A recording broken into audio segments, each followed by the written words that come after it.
ଯେତେବେଳେ ଗୁରୁକୁଳକୁ ଯାଇ ପାଠ ପଢୁଥିଲୁ ସେଇ ସମୟରେ ଆଇବକୁ ଗୋଟିଏ ରାଇଚିୟସ୍ ସଫରିଂ ବୋଲି ସେମାନେ କହୁଥିଲେ। ରାଇଚିୟସ୍ ସଫରିଂ ସେମାନେ ସବୁକୁ ସେମାନେ ବିଶ୍ୱାସ କରୁନଥିଲେ ଯେ ଆଇବ ଗୋଟେ ଧାର୍ମିକ ପୁରୁଷ ବୋଲି। ଆଇବ ପୁସ୍ତକ ତାର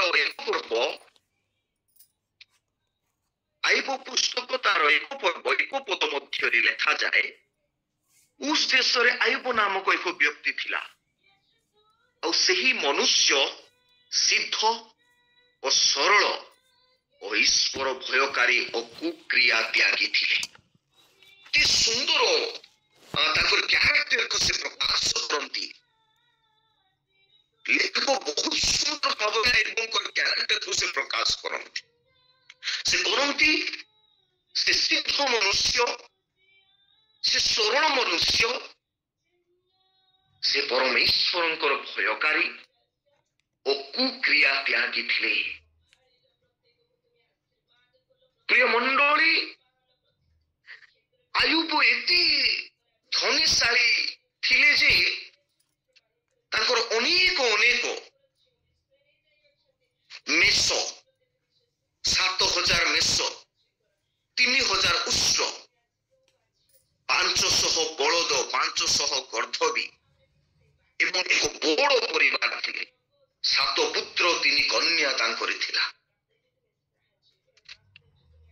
କିନ୍ତୁ ସମୟ ମଧ୍ୟରେ ତାଙ୍କରି ଜୀବନରେ ରହିଥିବା ଯେଉଁ ଧନ ସମ୍ପତ୍ତି, ମାନ ସମ୍ମାନ, ପୁଅ ଝିଅ ସମସ୍ତ ବିଷୟ ନଷ୍ଟ ହୋଇଗଲା। within the time ରେ 7 ପୁତ୍ର ଏବଂ 3 କନ୍ୟାଙ୍କର ମୃତ୍ୟୁ ହୋଇଗଲା। within the time ରେ ସମ୍ପତ୍ତିର ପ୍ରତ୍ୟେକ ବିଷୟ ନଷ୍ଟ ହୋଇଗଲା। ସେ ସମୟରେ ଆୟୁବଙ୍କର ସାଙ୍ଗ ଆୟୁବଙ୍କର ନିକଟରେ ଗଲେ, ଆଉ ଆୟୁବ ସେଇ ସମୟରେ ଶରୀର ମଧ୍ୟରେ ଘା ଭର୍ତ୍ତି ହୋଇଥିଲା। ସେ ଗୋଟେ ଖପରି ଧରିକି ସେ ନିଜେ କୁଣ୍ଡେଇ ହେଉଥିଲେ। ଏମିତି ଏକ ସମୟରେ ଆୟୁବଙ୍କ ପାଖରେ ନିଜ ସ୍ତ୍ରୀ ମଧ୍ୟ ଗଲେ, ଆଉ ସେଇ ସ୍ତ୍ରୀ ମଧ୍ୟ କହିଲେ, ତୁମେ ଏ ପର୍ଯ୍ୟନ୍ତ ତୁମେ ତୁମରି ପରମେଶ୍ୱରଙ୍କର ଉପାସନା କରୁଛ ଏବଂ ତାଙ୍କ ନିକଟରେ ପ୍ରାର୍ଥନା କରୁଛ। ଆୟୁବଙ୍କର ଗୋଟେ ବେଷ୍ଟ ଷ୍ଟେଟମେଣ୍ଟ ଗୋଟେ ଥିଲା, ଆଉ ସେ ଷ୍ଟେଟମେଣ୍ଟ, ତୁମେ ମୂର୍ଖ ସ୍ତ୍ରୀ ପରି କାହିଁକି କଥା ହେଉଛ? କଣ ଈଶ୍ୱର ଯେତେବେଳେ ଭଲ ବିଷୟ ଦିଅନ୍ତି ସେତେବେଳେ ଆମେ ଈଶ୍ୱରଙ୍କ ସହିତ ଥିବୁ, ଆଉ ଯେତେବେଳେ ଈଶ୍ୱର ମନ୍ଦ ବିଷୟ ଦିଅନ୍ତି ସେତେବେଳେ ଆମେ କଣ ଈଶ୍ୱରଙ୍କୁ ପାଶରେ ଯିବା କି? ଗୋଟେ ବିୟୁଟିଫୁଲ ଷ୍ଟେଟମେଣ୍ଟ ଦେଲେ। ଅନେକ ସମୟରେ ଆମ୍ଭେମାନେ ମଧ୍ୟ ଯେତେବେଳେ ଉତ୍ତମ ବିଷୟ ଆସେ ସେତେବେଳେ ହିଁ ଆମେ ଈଶ୍ୱରଙ୍କୁ ଧନ୍ୟବାଦ ଦେଉ, ଈଶ୍ୱରଙ୍କୁ ପ୍ରଶଂସା କରୁ, ଈଶ୍ୱରଙ୍କୁ ଗୌରବ କରୁ। କିନ୍ତୁ ଯେତେବେଳେ ଆମ୍ଭମାନଙ୍କର ଜୀବନରେ ଖରାପ ସମୟ ଆସେ ସେତେବେଳେ ଆମେ ଭାବି ନଥାଉ ଯେ ଏହା ଈଶ୍ୱର ମୋ ଜୀବନରେ ଅଛନ୍ତି ବୋଲି। ଅନେକ ସମୟରେ ଆମେ ଶୈତାନ କରୁଛୁ ବୋଲି ଆମେ ଚିନ୍ତା କରୁ। ଆଉ ଏହା ଗୋଟେ ଜିଉସ୍ ଅଣ୍ଡରଷ୍ଟାଣ୍ଡିଂ ଥିଲା। ଜିଉତି ମାନେ ମଧ୍ୟ ଠିକ ସେମିତି ଚିନ୍ତା କରୁଥିଲେ ଯେ ଗୋଟେ ଧାର୍ମିକ ଲୋକଙ୍କ ଜୀବନରେ କେବେ ମଧ୍ୟ ଦୁଃଖ ଆସେ ନାହିଁ, କି କଷ୍ଟ ଆସେ ନାହିଁ, ସମସ୍ୟା ଆସେ ନାହିଁ। ଚିନ୍ତାଧାରା ରଖିଲେ ଏହି କଷ୍ଟ ସମୟରେ ମଧ୍ୟ ତାଙ୍କ ପାଖରେ ତାଙ୍କର ସାଙ୍ଗମାନେ ତାଙ୍କ ନିକଟରେ ଥିଲେ, ଆଉ ସେମାନେ ସାଙ୍ଗମାନେ ତାକୁ ବୁଝିପାରୁନଥିଲେ। ଈଶ୍ୱର କଣ କରିଛନ୍ତି ବୁଝିପାରୁନାହାନ୍ତି। ଆୟୁବଙ୍କ ପାଖରେ ଆସିଲେ ତାଙ୍କର ସାଙ୍ଗମାନେ ଆୟୁବଙ୍କୁ ସେମାନେ ନିନ୍ଦା କଲେ। ମେବି ହୋଇପାରେ ଈଶ୍ୱରଙ୍କ ବିରୁଦ୍ଧାଚରଣ କରିଛି, ଏ ପ୍ରକୃତରେ ଗୋଟେ ଦୁଷ୍ଟ ଲୋକ, ଅସିଦ୍ଧ ପୁରୁଷ, ଅଧାର୍ମିକ ପୁରୁଷ। ଆଉ ଏଥିପାଇଁ ଆୟୁବଙ୍କ ଜୀବନରେ ଦୁଃଖ, କଷ୍ଟ, ଧନ ସମ୍ପତ୍ତି, ତାଙ୍କର ପୁଅ ଝିଅ ସମସ୍ତେ ନଷ୍ଟ ହେଲେ ବୋଲି ସେମାନେ କହନ୍ତି। ସେତେବେଳେ ଆୟୁବ କରି ସାଙ୍ଗମାନଙ୍କୁ ସେ କହନ୍ତି। ସେ ବହୁ ବୁଦ୍ଧିର ସହିତ ଯେତେବେଳେ ତାଙ୍କ ସହିତ କଥା ହେଲେ, ଈଶ୍ୱର ତୁମକୁ ଦଣ୍ଡ ଦେଇଛନ୍ତି, ଈଶ୍ୱର ତୁମର ଜୀବନରେ এই ସମସ୍ୟା ଆଣି ଦେଇଛନ୍ତି, କାରଣ ତୁମେ ଅଧାର୍ମିକ ଲୋକ, ଅସିଦ୍ଧ ଲୋକ, ଅଧର୍ମ କରିଛ। ସେତେବେଳେ ଆୟୁବ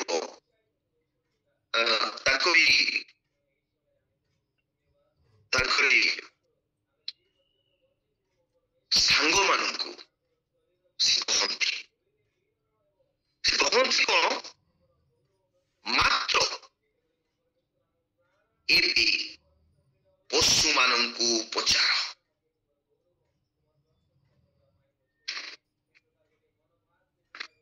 ସେମାନେ ତୁମକୁ ଶିକ୍ଷା ଦେବେ।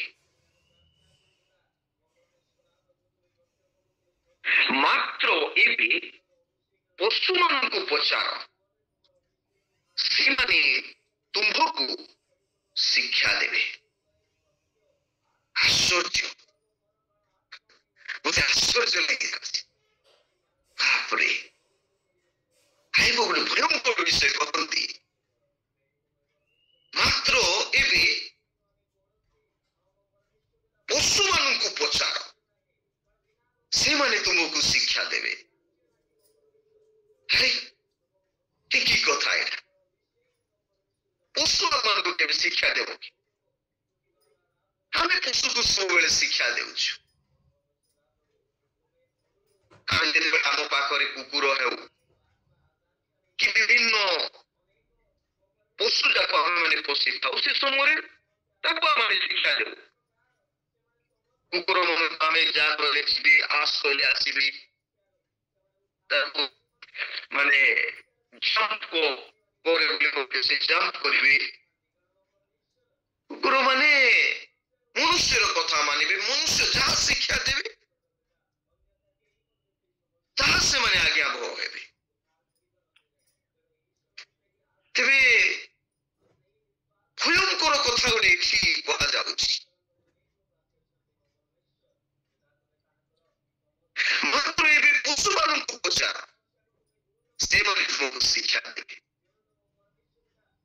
କେତେ ଦୂର ମାନେ ଜଷ୍ଟିଫାଇ ମୁଁ ବୁଝିପାରୁନି। କିଏ ଟିକେ ଜଷ୍ଟିଫାଇ କରିବେ କି ପଶୁ ମାନେ କଣ ଆମକୁ ଶିକ୍ଷା ଦେବେ? ଆଶ୍ଚର୍ଯ୍ୟ, କଣ ଶିକ୍ଷା ଦେବେ ସେଟା? ପଶୁମାନଙ୍କୁ ପଚାର, ସେମାନେ ତୁମକୁ ଶିକ୍ଷା ଦେବେ। ଆମେ ଯଦି ଦାନିଏଲ ପୁସ୍ତକ ସମ୍ପର୍କରେ ଯଦି ଆମେ ଯିବା, ଦାନିଏଲ ସେ ରାଜ୍ୟର ଗୋଟେ ଉଚ୍ଚ ପଦରେ ଥିଲେ।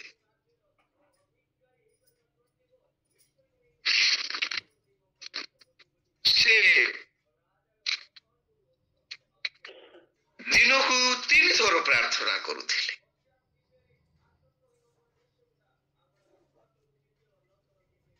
ଦାନିଏଲ 6 ପର୍ବ 1 ପଦ ମଧ୍ୟରେ ଲେଖାଯାଏ, ଦାରିଆବସ୍ ସମୁଦାୟ ରାଜ୍ୟରେ 120 ଜଣ କ୍ଷିତିପାଳ ରାଜ୍ୟ ଉପରେ ନିଯୁକ୍ତି କରିବାକୁ ଓ ସେଇ କ୍ଷିତିପାଳ ମାନେ ଯେପରି ହିସାବ ଦେବେ ଓ ରାଜାର ଯେପରି କିଛି କ୍ଷତି ନ ହେବ, ଏଥିପାଇଁ ସେମାନଙ୍କ ଉପରେ 3 ଜଣ ଅଧ୍ୟକ୍ଷ ନିଯୁକ୍ତ କରିବାକୁ ବିହିତ ବୁଝିଲା।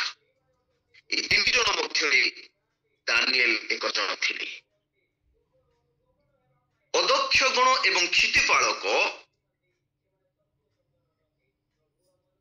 ରାଜା ମାନେ ଦାନିଏଲଙ୍କର ବିଖ୍ୟାତ ଦେଖି ସେମାନେ ବହୁତ ଚିଡ଼ି ଗଲେ, ଷଡ଼ଯନ୍ତ୍ର କଲେ। ସେମାନେ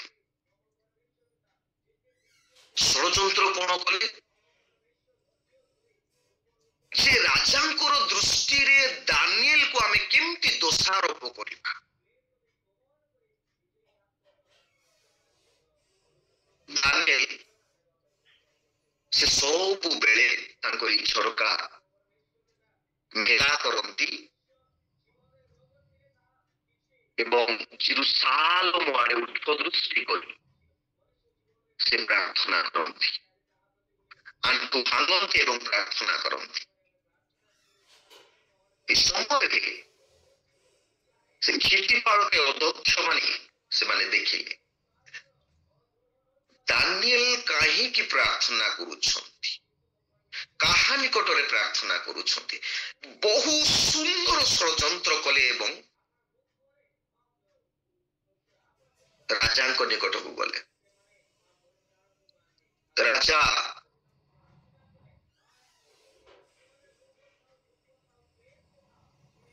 ନିକଟରେ ଯେତେବେଳେ ଗଲେ ରାଜାଙ୍କୁ କହିଲେ, ରାଜା ଆମେ ତୁମର ଗୋଟେ ବଡ଼ ମୂର୍ତ୍ତି ଆମେ ନିର୍ମାଣ କରିବା, ଆଉ এই ମୂର୍ତ୍ତିରେ ଆମର ଯେତେ ରାଜ୍ୟର ଯେତେ ଜଣ ଅଛନ୍ତି ପ୍ରତ୍ୟେକ ଆସି ଆଣ୍ଠୁ ଭାଙ୍ଗି ପ୍ରଣାମ କରିବେ ଏବଂ ପ୍ରାର୍ଥନା କରିବେ, ଆଉ କାହାକୁ ମଧ୍ୟ ପ୍ରାର୍ଥନା କରିବେ ନାହିଁ। ରାଜା ଦାନିଏଲକୁ ବହୁତ ପ୍ରେମ କରୁଛନ୍ତି। ଠିକ ଅଛି, ତମେ ବହୁତ ସୁନ୍ଦର କଥା କହିଲ, ସେଇ ପ୍ରକାର କର। ସେମାନେ ଗଲେ ମୂର୍ତ୍ତି ତିଆରି କଲେ, ଆଉ ମୂର୍ତ୍ତିରେ ରାଜ୍ୟର ପ୍ରତ୍ୟେକ ଲୋକ ପ୍ରଣାମ କଲେ। କିନ୍ତୁ ଦାନିଏଲ ଏବଂ ତାଙ୍କ 3 ଜଣ ସେମାନେ ପ୍ରଣାମ କଲେ ନାହିଁ। ପ୍ରଣାମ କଲେ ସେମାନେ ତାଙ୍କର ଗୃହର କୋଠରୀ ବନ୍ଦ କରିକି ଝରକା ମେଲା କରିକି ସେମାନେ ଈଶ୍ୱରଙ୍କ ପରମେଶ୍ୱରଙ୍କ ନିକଟରେ ସେମାନେ ପ୍ରାର୍ଥନା କଲେ। ଏହି ବିଷୟରେ କ୍ଷିତିପାଳରେ ଅଧ୍ୟକ୍ଷ ମାନେ ରାଜାଙ୍କ ନିକଟକୁ ଜଣାଇଲେ, ଆଉ ରାଜା ସେ କ୍ରୋଧାନ୍ୱିତ ହେଲେ, ଆଉ ସେ ଭୟଙ୍କର ଦଣ୍ଡାଜ୍ଞା ଦେଲେ। ସେ ଦଣ୍ଡାଜ୍ଞା କଣ ଦେଲେ ଯେ ଯାଅ, ଯେଉଁମାନେ ମୋତେ ପ୍ରଣାମ କରିନାହାନ୍ତି, ପ୍ରାର୍ଥନା କରିନାହାନ୍ତି, ସେମାନଙ୍କୁ କଣ କର,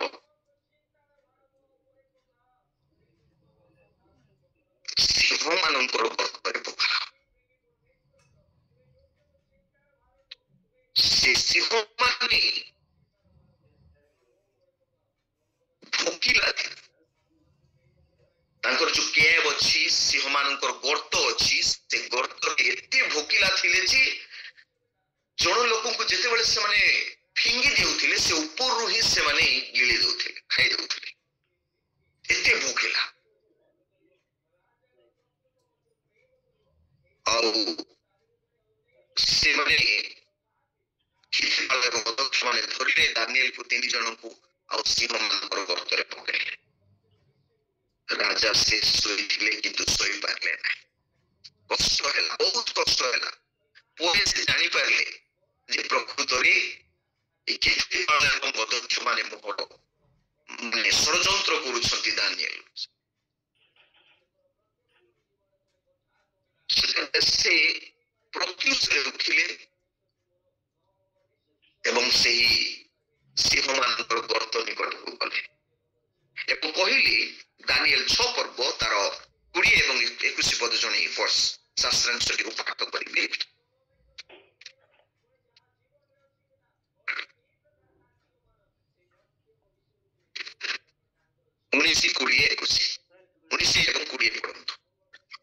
ଅନନ୍ତର ରାଜା ଅତି ପ୍ରଭାତରୁ ଉଠି ଶୀଘ୍ର ସିଂହମାନଙ୍କ ଗର୍ତ୍ତ ନିକଟକୁ ଗଲା। ପୁଣି ସେ ଗର୍ତ୍ତ ନିକଟରେ ଦାନିଏଲଙ୍କ ପାଖରେ ଉପସ୍ଥିତ ହୋଇ ବିଳାପ ସ୍ୱରରେ ଡାକିଲା। ରାଜା ଦାନିଏଲକୁ କହିଲା, ହେ ଜୀବିତ ପରମେଶ୍ୱରଙ୍କ ସେବକ ଦାନିଏଲ, ତୁମେ ନିତ୍ୟ ନିତ୍ୟ ଯାହାଙ୍କର ସେବା କରୁଅଛ, ତୁମ୍ଭର ସେହି ପରମେଶ୍ୱର ସିଂହମାନଙ୍କ ଠାରୁ ତୁମକୁ ଉଦ୍ଧାର କରିବାକୁ କି ସମର୍ଥ ଅଟନ୍ତି? କେତେ ଭୟଙ୍କର କଥା ଗୋଟେ ସେ କହୁଛନ୍ତି। ଦାନିଏଲକୁ ସେ କହୁଛନ୍ତି, ହେ ଜୀବିତ ପରମେଶ୍ୱରଙ୍କ ସେବକ, ସାର୍ଭେଣ୍ଟ ଅଫ ଗଡ୍ ଦାନିଏଲ, ତୁମେ ନିତ୍ୟ ନିତ୍ୟ ଯାହାଙ୍କର ସେବା କରୁଅଛ, जहाँ प्रार्थना करुअछ जहाँ भरोसा करुअछ तुम्भर सही परमेश्वर सिंह मानक ठारू तुमको उद्धार करने सामर्थ्य की भयंकर कथा से कहते सिंह मानक गर्त निकट को जाए से उद्धार कर सिंह मानक ठारू सुंदर प्रश्न से जानी के जानी से भावुथिबे से मृत्यु होइछंती मरी गले जदि अछंती बोले आंसर दियंतु नाही गले नाही सेदेबे से दानियल मुको भी आपण खाई दिछे बोली भावुथिबे से तो प्रत्युष रे उठी माने तो रात्रि रे कथा सब सलाणी से प्रत्युष रे उठी की से गर्त को से जाऊंगी और से पचारती गाँव पाखे से सामर्थ्य अच्छी कि इस्राएल ईश्वर को निकट में से सामर्थ्य अच्छी कि उद्धार करवा तो दानियल राजा को कहते लिखा है तो दानियल राजा को कहले हे महाराज मोर परमेश्वर अपन दूत पठाई सिंह मानकर मुख बंद करियछंती हालेलुया ईश्वरंकर दूतंकर आज्ञा सिंह मानि पालन करती सिंह माने खाऊ ना किंतु सिंह माने गेलो करूछंती स्नेह करूछंती प्रिय मंडली सिंह माने ईश्वरंकर आज्ञा को से माने पालन करती आयु पुस्तक 12 पर्व 7 पद मध्य लिखा से मात्र एबे पशु मान को पछारो से माने तुमको शिक्षा देबे कोटी पशु ईश्वरंकर आज्ञा को से पालन करे ईश्वर आदेश को से पालन करे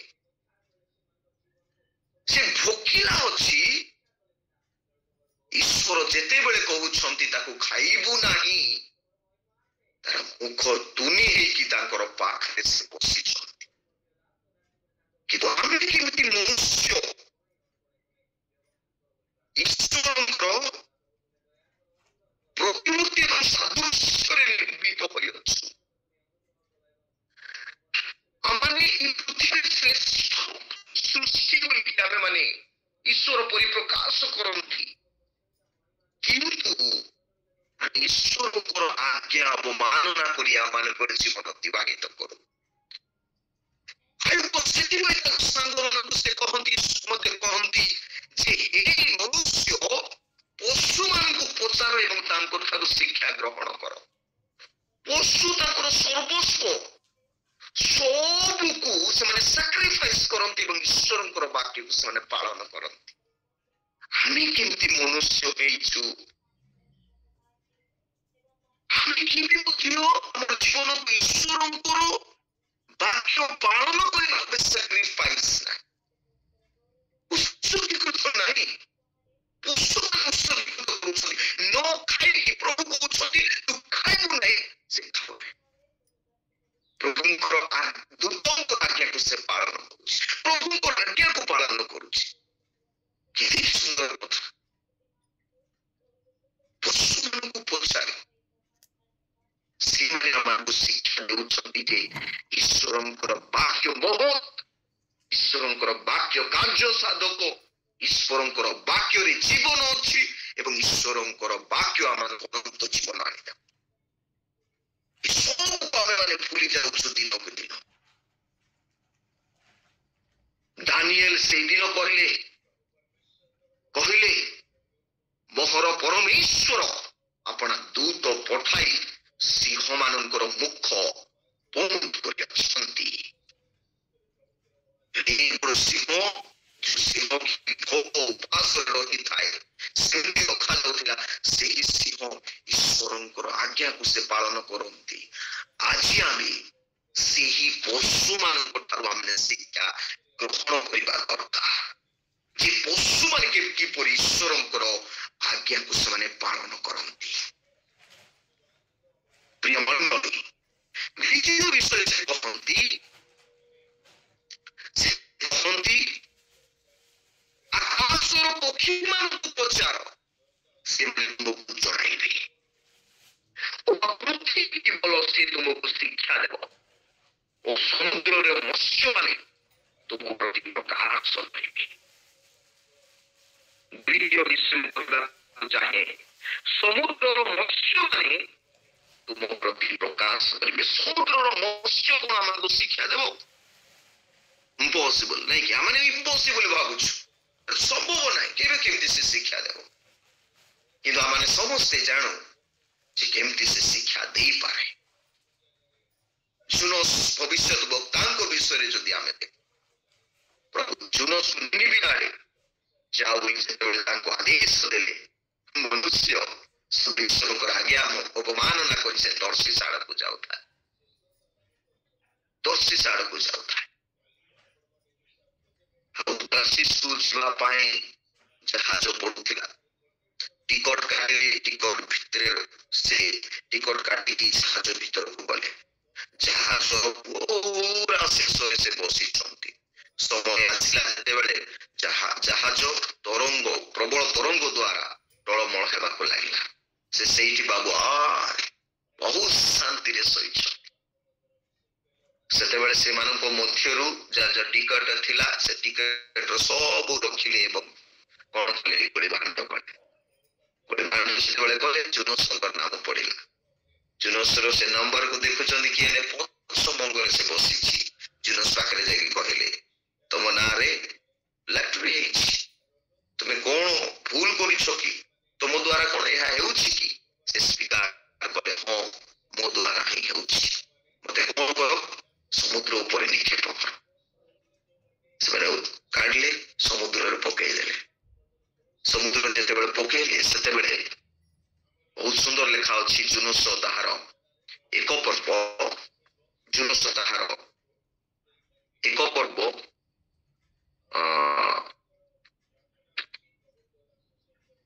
ତାହାର 16 ଏବଂ 17 ପଦ ଯଦି ପଢିଦେବି, ମୁଁ ପଢିଦେବି, ସେଠାରେ ଲେଖା ଅଛି, ଜୁନୋସଙ୍କୁ ଗିଳିବା ନିମନ୍ତେ ସଦାପ୍ରଭୁ ଏକ ବୃହତ୍ ମତ୍ସ୍ୟ ନିରୂପଣ କଲେ। ସେ ସମୟରେ ଈଶ୍ୱର ଗୋଟେ ବଡ ମାଛକୁ, ମତ୍ସ୍ୟକୁ ଗୋଟେ ନିର୍ମାଣ କଲେ, ସମୁଦ୍ର ମଧ୍ୟରେ ନିକ୍ଷେପ କଲେ। ଆଉ ସେଇ ମତ୍ସ୍ୟ ଜୁନୋସଙ୍କୁ ସେ ଖାଇଲା। ଜୁନୋସ ଭାବୁଥାନ୍ତି, ପେଟ ପଛରେ ରହି 10 ମିନିଟ, 15 ମିନିଟ, 20 ମିନିଟ, ଘଣ୍ଟାଟି, 2 ଘଣ୍ଟା, 3 ଘଣ୍ଟା, ମୁଁ ବର୍ତ୍ତମାନ କଣ ହେଇଯିବି, ମରିଯିବି ବୋଲି ସେ ଭାବୁଥାନ୍ତି। କିନ୍ତୁ ସେ ମରୁନାହାନ୍ତି।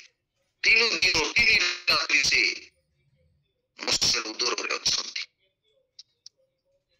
ସେ କାହିଁକି ମରୁନାହାନ୍ତି, କିଏ କହିପାରିବେ କି? ସେ କାହିଁକି ମରୁନାହାନ୍ତି? ମତ୍ସ୍ୟ ପେଟରେ କେତେ ସମୟ, କେତେ ଜୀର୍ଣ୍ଣ କରିବା, କେତେ ସମୟ ଲାଗିଲା? କାହିଁକି ମରି ପାରୁନାହାନ୍ତି? ସେ କିଏ ଦୟାକରି ଆଙ୍ଗେଲ କରିକି କିଏ ଜଣେ କୁହନ୍ତୁ, କାହିଁକି ସେ ମରି ପାରୁନାହାନ୍ତି?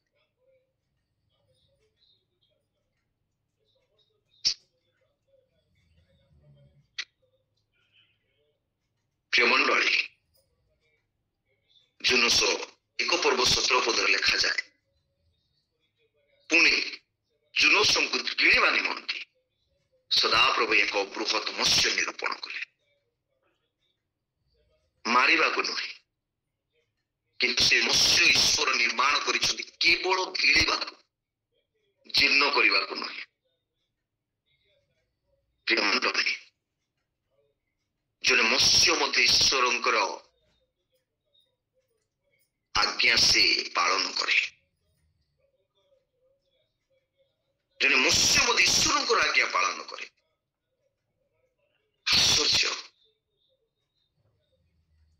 ପୁଣି ଜୁନୋସ ସେଇ ମତ୍ସ୍ୟ ଉଦରରେ 3 ଦିନ 3 ରାତ୍ର ରହିଲେ, 3 ଦିନ 3 ରାତ୍ରି ରହିଲେ, ତାଙ୍କର ମୃତ୍ୟୁ ହଉନାହିଁ। କାରଣ ଈଶ୍ୱର ତାକୁ ସୃଷ୍ଟି କରିଛନ୍ତି କେବଳ ଗିଳିବା ନିମନ୍ତେ, ତାକୁ ଜୀର୍ଣ୍ଣ କରିବାକୁ ନାହିଁ।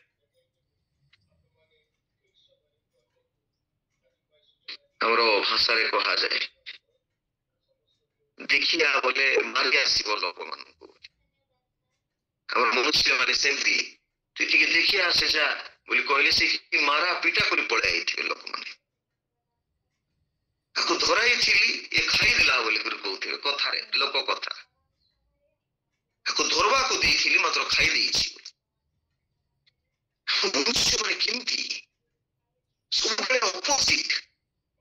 ମାତ୍ର ଆପଣ ମାନେ ଦେଖିବେ ପଶୁକୁ ଏବଂ ମତ୍ସ୍ୟକୁ ଯାହା ଈଶ୍ୱର ଆଦେଶ କରିଅଛନ୍ତି ସେମାନେ ତାହା ହିଁ କରନ୍ତି। ଈଶ୍ୱର ଯାହା କହନ୍ତି ତାହା ହିଁ କରନ୍ତି ସେ। ପ୍ରିୟ ମଣ୍ଡଳୀ, ଶେଷରେ ମୁଁ କହିବାକୁ ଚାହେଁ, ଏଠି ଲେଖାଯାଏ ଯେ ଆକାଶର ପକ୍ଷୀମାନଙ୍କୁ ପଚାର, ସେମାନେ ତୁମକୁ ଜଣାଇବେ। ସିଂହମାନଙ୍କ ବିଷୟରେ ଆମେ ଚିନ୍ତା କଲୁ, ଈଶ୍ୱରଙ୍କର ଆଜ୍ଞାକୁ ସେମାନେ ପାଳନ କରନ୍ତି। ମତ୍ସ୍ୟ ବିଷୟରେ ଆମେ ଚିନ୍ତା କଲୁ, ମତ୍ସ୍ୟମାନେ ଈଶ୍ୱରଙ୍କର ଆଜ୍ଞାକୁ ପାଳନ କରନ୍ତି। ପକ୍ଷୀମାନେ ଆମେ ଦେଖୁ ପ୍ରଥମ ରାଜାବଳୀ ତାହାର 17 ପର୍ବ 6 ପଦ ମଧ୍ୟରେ ଲେଖାଯାଏ, ଯେତେବେଳେ ଦୁର୍ଭିକ୍ଷ ହେଲା, କାକର ପଡୁନଥିଲା, ସେ ସମୟରେ ଈଶ୍ୱର ଏଲିୟମକୁ କାଉ ଦ୍ୱାରା ଆହାର ଯୋଗାଉଥିଲେ। ଈଶ୍ୱର କାଉ ଦ୍ୱାରା ଆହାର ଯୋଗାଉଥିଲେ। ଈଶ୍ୱର କାଉକୁ ଦଉଥିଲେ ଆଉ କାଉ ନେଇକି ଏଲିୟମକୁ ଦଉଥିଲେ। କାଉ ମାନେ ଦେବାଟା ମୁଁ ଆଶ୍ଚର୍ଯ୍ୟ। କାଉ ସବୁବେଳେ ଛଡାଇ କରି ନେଇଯାଉଛି। ଆମେ ଯେତେବେଳେ ସାନ ଥିଲୁ ପିଠା ଯାକ ଧରୁଥିଲୁ, ସେ ସମୟରେ କାଉ ଗୁଡେ ଆସିକି ସେ ପିଠାକୁ କାଢିକି ନେଇଯାଉଥିଲେ। କିନ୍ତୁ ଆମେ ବାଇବଲରେ ଗୋଟେ ସ୍ୱତନ୍ତ୍ର ବିଷୟ ଦେଖୁଛି, ଈଶ୍ୱରଙ୍କ ଠାରୁ ପ୍ରାପ୍ତ ପିଠା ରୋଟି ସବୁ କାଉ ଏଲିୟମଙ୍କ ନିକଟକୁ ସେ ଦଉଛନ୍ତି। କେତେ ବିଶ୍ୱସ୍ତ ପକ୍ଷୀ ମାନେ ମଧ୍ୟ ଯାହା ଈଶ୍ୱର କହନ୍ତି ତାହା ହିଁ ମାନନ୍ତି। ମଣ୍ଡଳୀ, ସମୟର ସ୍ୱଳ୍ପତା ଦ୍ୱାରା ମୁଁ କିଛି କରିବାକୁ ଚାହେଁ ନାହିଁ। ଶେଷରେ ପୃଥିବୀକୁ ବୋଲ, ସେ ତୁମକୁ ଜଣାଇବି ବୋଲି ସେଠି ଲେଖାଯାଏ। ଆଉ ଦିନେ ଆମେ ପୃଥିବୀ ବିଷୟରେ ଆଲୋଚନା କରିବା। କିନ୍ତୁ ମୋର ସବୁଠୁ ଗୁରୁତ୍ୱପୂର୍ଣ୍ଣ ବିଷୟ ମୁଁ କହିବାକୁ ଚାହେଁ ଯେ ପଶୁମାନେ ଈଶ୍ୱରଙ୍କର ଆଜ୍ଞା ପାଳନ କରନ୍ତି, ମତ୍ସ୍ୟମାନେ ଈଶ୍ୱରଙ୍କର ଆଜ୍ଞା ପାଳନ କରନ୍ତି, ପକ୍ଷୀମାନେ ଈଶ୍ୱରଙ୍କର ଆଜ୍ଞା ପାଳନ କରନ୍ତି। କିନ୍ତୁ ଆମେ ଯେ ମନୁଷ୍ୟ, ଏମିତି ଦୁର୍ଭାଗା ମନୁଷ୍ୟ ଅନେକ ଅଛୁ ଯାହା ଈଶ୍ୱରଙ୍କର ଆଜ୍ଞାକୁ ପାଳନ କରିବାର ସବୁବେଳେ କଷ୍ଟସାଧ୍ୟ ହେଉଛି। ଯେଉଁ ବାକ୍ୟରେ କି ଜୀବନ ଅଛି, ଯେଉଁ ବାକ୍ୟରେ କି ଶକ୍ତି ଅଛି, ଯେଉଁ ବାକ୍ୟରେ କି ବଳ ଅଛି, ସେ ବାକ୍ୟକୁ ଆମେ ପାଳନ କରିପାରୁନା। ଈଶ୍ୱର ଆମମାନଙ୍କ ଠାରୁ ସେ ବିଷୟ ଇଚ୍ଛା କରନ୍ତି। ସେଥିପାଇଁ ଲେଖାଯାଏ, ସେ ଯେଉଁମାନେ ଈଶ୍ୱରଙ୍କର ଆଜ୍ଞାକୁ ଯତ୍ନପୂର୍ବକ ପାଳନ କରନ୍ତି, ତାଙ୍କର ବ୍ୟକ୍ତିଗତ ଜୀବନରେ, ପାରିବାରିକ ଜୀବନରେ, ମାଣ୍ଡଳିକ ଜୀବନରେ ଈଶ୍ୱର ସେ ପ୍ରଚୁର ଆଶୀର୍ବାଦ କରିବେ। ଆଉ ଯେଉଁମାନେ ମଧ୍ୟ, ମୁଁ ଆପଣ କହିଲି ପଶୁ, ପକ୍ଷୀ ଏବଂ ମତ୍ସ୍ୟ ଈଶ୍ୱରଙ୍କର ସୃଷ୍ଟି, ଶ୍ରେଷ୍ଠ ସୃଷ୍ଟି ନୁହନ୍ତି, କିନ୍ତୁ ମନୁଷ୍ୟ ଶ୍ରେଷ୍ଠ ସୃଷ୍ଟି। କିନ୍ତୁ ମନୁଷ୍ୟ ଆଜି ଈଶ୍ୱରଙ୍କର ଆଜ୍ଞାକୁ ପାଳନ କରିପାରୁନାହିଁ। ଆଜି ଆମମାନଙ୍କ ପାଇଁ ସମୟ, it is the time to realise ourselves ଜୀବନକୁ ଆମେ ସମୀକ୍ଷା କରିବାକୁ ପଡିବ ଯେ ଈଶ୍ୱରଙ୍କର ବାକ୍ୟ ସହିତ ଅଛି କି ଈଶ୍ୱରଙ୍କର ବାକ୍ୟ ବିରୁଦ୍ଧରେ ଅଛି। ମାନେ ଅନଗାଡଲି ୱାର୍ଲ୍ଡରେ ଗାଡଲି ଲାଇଫ୍ କେମିତି ଆମେ ଅତିବାହିତ କରିବା। ଯେଉଁ ଜଗତ ଈଶ୍ୱର ବିହୀନ ଜଗତରେ ଈଶ୍ୱରଙ୍କୁ କେନ୍ଦ୍ର କରି ଈଶ୍ୱରଙ୍କର ଆଜ୍ଞାକୁ କେନ୍ଦ୍ର କରି କେମିତି ଆମେ ଜୀବନ ଯାପନ କରିବା। ଆଉ ଯେଉଁମାନେ ମଧ୍ୟ ଈଶ୍ୱରଙ୍କର ଆଜ୍ଞାକୁ ସେମାନେ ପାଳନ କରି ଜୀବନ ଯାପନ କରି ଅଛନ୍ତି ସେମାନଙ୍କୁ ଈଶ୍ୱର ପ୍ରଚୁର ଆଶୀର୍ବାଦ କରିଛନ୍ତି। ଯେମିତିକି ଆମେ ଅବ୍ରାହମଙ୍କ ବିଷୟରେ କହିବା, ଗୋଟିଏ ସ୍ଥାନରୁ ପ୍ରଭୁ ଯୋଉଟା ଦେଖିଲେ ଜାଣିଲେ ବୁଝିଲେ ସେମିତି ସ୍ଥାନକୁ ପ୍ରଭୁ ତାକୁ ବାହାର କଲେ, ବିଶ୍ୱାସର ସହିତ ସେ ଆଜ୍ଞାକୁ ପାଳନ କଲେ, ଆଗକୁ ବଢିଲେ। ଆଉ ଆପଣମାନେ ସେ ଆଶୀର୍ବାଦ ପାଇପାରିଲେ ଆପଣମାନେ ଦେଖି ଅଛନ୍ତି। ଯାହାର ଅର୍ଥ ଦୁଃଖ, ଦୁଃଖ ତାର ଜୀବନକୁ ସେ ଜନ୍ମ ଯେତେବେଳେ ହେଲା ପରିବାର ମଧ୍ୟରେ ଦୁଃଖ, କିନ୍ତୁ ସେ ଯେତେବେଳେ ସଦାପ୍ରଭୁଙ୍କୁ ପ୍ରାର୍ଥନା କଲା, ସଦାପ୍ରଭୁଙ୍କର ଆଜ୍ଞା ପାଳନ କଲା, ଯାବେଶ ଈଶ୍ୱର ସମସ୍ତ ପ୍ରକାର ମଙ୍ଗଳ ଧାନରେ ସେ ପରିପୂର୍ଣ୍ଣ କଲେ। ଆଜି ମୁଁ ଆପଣମାନଙ୍କୁ ଉତ୍ସାହିତ କରିବାକୁ ଚାହେଁ ତାହା ସେମାନେ ଈଶ୍ୱରଙ୍କ ଆଜ୍ଞାକୁ ଆମେ ପାଳନ କରି ଆମମାନଙ୍କର ଖ୍ରୀଷ୍ଟ ଜୀବନକୁ ଆଗକୁ ବଢେଇବା। ପବିତ୍ର ସ୍ୱତ ବାକ୍ୟ ଦ୍ୱାରା ପ୍ରଭୁ ଆମ ସମସ୍ତଙ୍କୁ ତାଙ୍କର ଈଶ୍ୱରୀୟ ଆଶୀଷ ସଦା ସର୍ବଦା ଏବଂ ଈଶ୍ୱରଙ୍କର ବାକ୍ୟକୁ ପାଳନ କରି ଜୀବନ ଯାପନ କରିବା ନିମନ୍ତେ ଈଶ୍ୱର ଶକ୍ତି ଦିଅନ୍ତୁ। ଆମେନ୍।